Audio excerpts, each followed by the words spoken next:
Hi students, this is Learn a Skill. তো আজি GIST আৰু BBC তোমালোকৰ ছেকেণ্ড স্পট ৰাউণ্ড আছিলে। তো কেনেকুৱা গ'ল তোমালোকৰ জনাবা। বহুতে কৈছে জিষ্টত PI পাইছোঁ, জিষ্টত ETC পাইছোঁ, BBCত চিট পাইছোঁ। তো শুনি ভাল লাগিছে।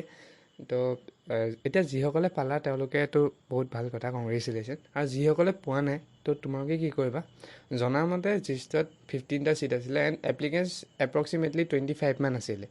ঠিক আছে, তো 10জনে পোৱা নাই, তো তোমালোকে ক'ত যোৱা উচিত এণ্ড অল, তো সেইটো বিষয়ে আজি আমি ভিডিঅ'টোত কথা পাতিম।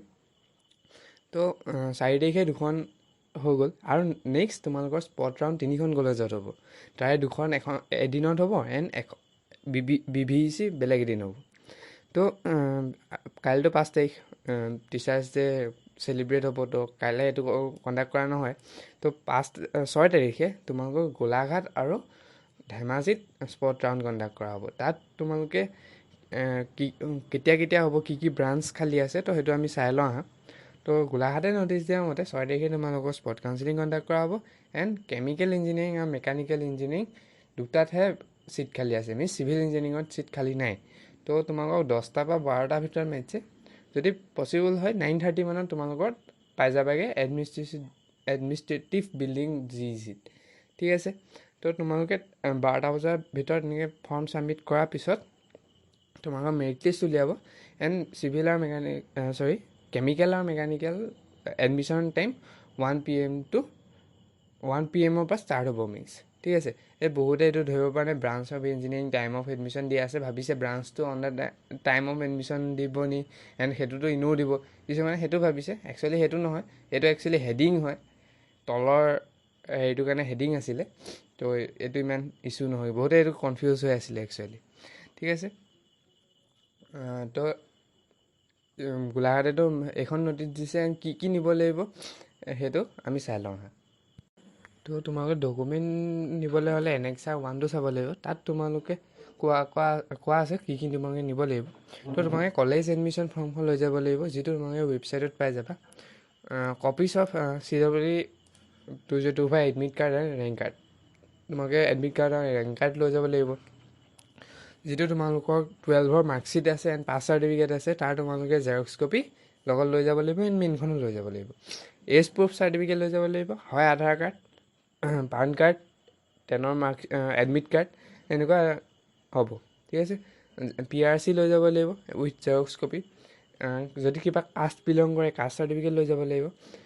Migration certificate if from CBSE board, তোমালোকে মাইগ্ৰেশ্যন চাৰ্টিফিকেটখনো লগত লৈ যাবা। গেপ চাৰ্টিফিকেট তোমালোকে লগত লৈ যাব লাগিব।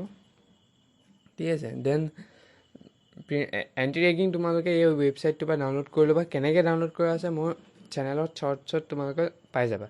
তো এইখন তোমালোকে লৈ যাবা and recent passport size photograph 2খন লৈ যাবা। ঠিক আছে, বেক চাইডে CWE ৰোল নাম্বাৰ আৰু নাম লিখি লৈ যাবা এণ্ড পে'মেণ্ট ৰিচিপ্টটো লৈ যাবা, যিটো তোমালোকে পে'মেণ্ট DTEক কৰিছিলা। মিনছ যদি তোমালোকে স্পট ৰাউণ্ডতহে ডাইৰেক্ট এপ্লাই কৰিছা দেন তোমালোকৰ 800 ৰুপিজ এটা পে' কৰিছা, সেইটো ৰিচিপ্টটো লাগিব। এণ্ড যদি তোমালোকে আগতেই এপ্লাই কৰিছা দেন সামাৰ্থৰ তোমালোকৰ এখন আছে, সেইখন লৈ যাব লাগিব। ঠিক আছে, আৰু চবৰে main copy Xerox copy 1 to 11 serially সজাই নিবা।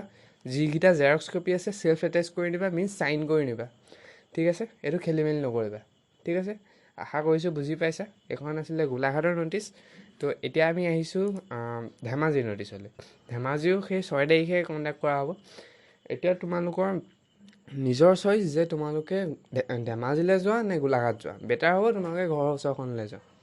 ঠিক আছে, যিখন তোমালোকৰ ঘৰৰ ওচৰ সেইখনলৈকে যোৱা। তো নটিছ দিয়া মতে 6 তাৰিখে তোমালোকৰ কণ্ডাক্ট কৰা হ'ব। Candidate must report college between 10 AM to 12 AM আৰু 12 PM। তোমালোকৰ 10টা বজাৰ পৰা 12টা বজাৰ ভিতৰত কৰিব লাগিব, তাত থাকিব লাগিব। তোমালোকে অৰিজিনেল ডকুমেণ্ট এইখিনি লৈ যাব লাগিব, CWE rank card, admit card, age proof, 12ৰ পাছ চাৰ্টিফিকেট বা মাৰ্কশ্বিট এণ্ড PRC লৈ যাব লাগিব। লগতে তোমালোকে বাকী যি আপলোড কৰিছিলা DTEত বা যিসকলে কৰা নাই, তোমালোকে এটা চিম্পলি কাম কৰা, বেলেগ এখন কলেজত কি বিচাৰিছে সেইখিনি তোমালোকে চাই ল'বা। Anti ragging college form and all সেইখিনি তোমালোকে ডাউনলোড কৰি ল'বা। ঠিক আছে, আৰু যদি তোমালোকে কৰা নাই, তোমালোকৰ কি কৈছিলোঁ তোমালোকক পে'মেণ্ট কৰা নাই দেন তোমালোকে DTক এইটো পে'মেণ্ট কৰি ল'বা। পে'মেণ্ট কৰাৰ পিছত তোমালোকে 15,000 টকা college fees and 1,000 processing fees তোমালোকে ছাবমিট কৰিব লাগিব। ঠিক আছে, বুজি পালা? 800 ৰুপিজৰ ৰিচিপ্টটো বুজি পালা? যদি তোমালোকৰ ডাইৰেক্ট স্পটত আহিছা 800 ৰুপিজৰ ৰিচিপ্টটো দিব লাগিব। যদি তোমালোকে সামাৰ্থত এপ্লাই কৰিছিলা দেন তোমালোকে কি কৰিব লাগিব, সেই সামাৰ্থ ফৰ্মখন দি দিলেও হৈ যাব। ঠিক আছে, অ'কে। এতিয়া GEC আৰু DEC হৈ গ'ল। এতিয়া আমি আহিছোঁ BVECলৈ। BVECত তোমালোকৰ কণ্ডাক্ট কৰা হ'ব 8 তাৰিখে। 6 তাৰিখে GEC DECত আছে, 7 তাৰিখে ছানডে, 8 তাৰিখে তোমালোকক BVECত স্পট ৰাউণ্ড কণ্ডাক্ট কৰা হ'ব। তো 8 তাৰিখে তোমালোকে ছাপ'জ তোমালোকে আজি 4 তাৰিখত GST আৰু BVEC নাপালা, 6 তাৰিখে কোনোবাই গোলাঘাট আৰু ধেমাজিৰ ভিতৰতো কোনোবাই নাপালে, তো তোমালোকৰ হাই চান্স আছে যে তোমালোকে BVECত ছিট পাই যাবা, কাৰণ তাত বহুত ভেকেঞ্চি আছে, ৰাইট? তো তোমালোকে তাত ছিট পাবলৈ কি লগত লৈ যাব লাগিব, তোমালোকে 10টা বজাৰ পৰা 11টা বজাৰ ভিতৰত ফৰ্মখন ছাবমিট ল'ব। বেটাৰ হ'ব তোমালোকে টাইমতকৈ আগত পাবাগে, কাৰণ কিছুমান ছাপ'জ জেৰক্স এটা লাগে বুলি কৈ দিলে, ওচৰত ছাপ'জ নাই, তো তোমালোকেতো বহুত দূৰ যাব লাগিব, তো সেইটো কথা। তো অকণ সোনকালে পাবাগে। তো 8 ছেপ্টেম্বৰ 10টা পৰা 11টা বজাৰ ভিতৰত মাৰিছে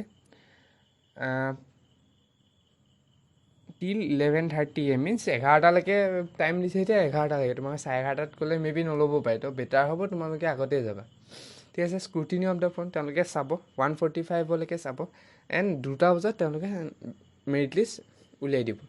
ঠিক আছে, দেন তোমালোকে 2:30 বজাৰ পৰা 5টা বজালৈকে তোমালোকৰ ডকুমেণ্ট ভেৰিফিকেশ্যন হ'ব, য'ত ষ্টুডেণ্ট প্ৰেজেণ্ট থাকিব লাগিব। ঠিক আছে, ষ্টুডেণ্ট প্ৰেজেণ্ট থাকিব লাগিব, তোমালোকৰ ডকুমেণ্ট ভেৰিফিকেশ্যন হ'ব। এণ্ড ডকুমেণ্ট ভেৰিফিকেশ্যন যদি ছাকচেছফুলি হৈ যায়, ছাপ'জ তোমালোকে অল ইলিজিবিলিটি ক্ৰাইটেৰিয়া কাম পাইছা, মানে চব ইলিজিবিলিটি অভাৰকাম কৰিছা, দেন তোমালোকক এডমিশ্যন ল'বলৈ দিব।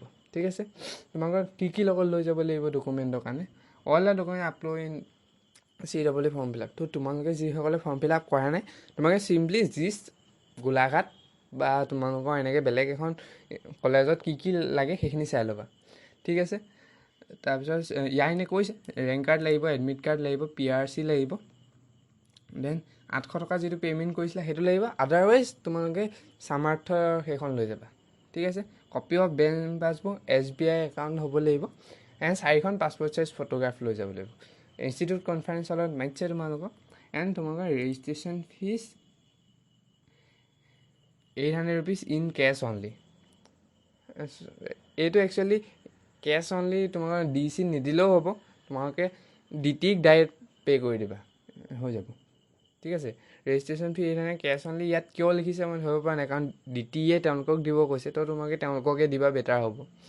এণ্ড তোমালোকে কিমান যদি এডমিশ্যন পোৱা, তোমালোকে 10,000 ৰুপিজ এণ্ড 8,800 ৰুপিজ তোমালোকে ছাবমিট কৰিব লাগিব, মিনছ 18,800 ৰুপিজ তোমালোকে ছাবমিট কৰিব লাগিব, আৰু গোটেইটো কেছত দিব লাগিব একচুৱেলি। তো বেটাৰ হ'ব কেছটো লৈ যাবা। ঠিক আছে, তো এইখনেই আছিলে অভাৰঅল BVEC ন'টিছ। তো যিসকলে আজি জিষ্টত পোৱা নাই, তো তোমালোকে গোলাঘাট গৈছোৱা, মোৰ মতে তাতো 13টামান ছিট আছে মেবি, তো তোমালোকে গোলাঘাট যোৱা, তাত তোমালোকে পাই যাবা। আৰু যদি তোমালোকে তাত নোপোৱা দেন তোমালোকে বৰাক ভেলী ইঞ্জিনিয়াৰিং কলেজত যাবা, দেন তাত 100% পাবা। ঠিক আছে, আৰু যোনে ল'ব বিচাৰি আছে বাট পোৱা নাছিলে আগলৈকে, তো তেওঁলোকলৈ ভিডিঅ'টো শ্বেয়াৰ কৰি দিয়া যাতে সকলোৱে ছিট পাওক। ঠিক আছে, মই যেতিয়া চেনেলটো ষ্টাৰ্ট কৰিছিলোঁ তেতিয়াই মই কৈছিলোঁ সকলোৱে ছিট পাব, এণ্ড সেইমতে হৈছে। বহুত ভেকেঞ্চি খালী আছে, BVECততো সাংঘাতিক ভেকেঞ্চি আছে। ঠিক আছে, তো তোমালোকে তাত ছিট পাই যাবা।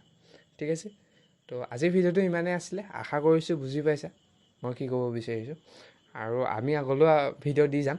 তো এইটোৱে আছিলে, তো থেংক ইউ ছ' মাছ।